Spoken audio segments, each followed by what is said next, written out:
Hi guys, welcome to day 0 and this is day 36. So guys, day 36 na. Dito kung makikita nyo, hindi mo na ako nakaayos or what kasi oras natin is oras na 3 p.m. Oras pa lang yung tulog ko.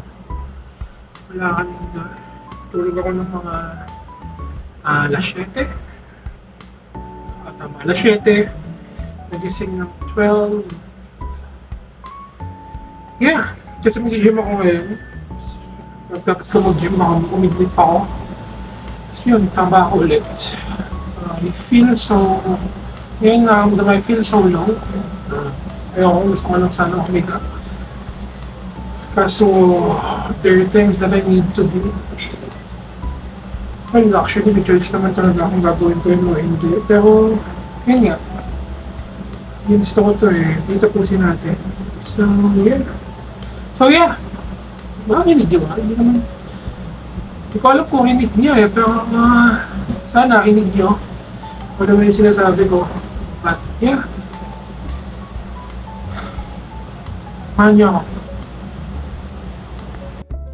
So, yan guys, shoulder workout tayo ngayong araw. And that side. Sumunod is front.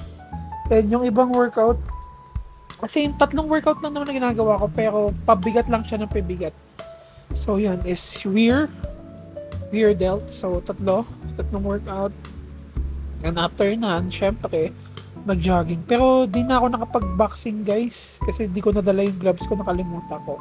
And yeah, after nun guys, dumiretso na ako ng bahay. Naba ko yung hairstyle ko. Dumiretso yung bahay tuloy trabaho. So yan, kung makikita nyo guys, sobrang haba ng nilakad ko. 8,300.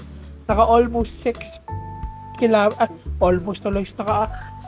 Almost 6.5 kilometers ako guys. So yeah.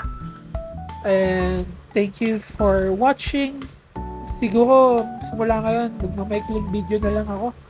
Yeah, thank you. Please like, comment, and share, and follow for more.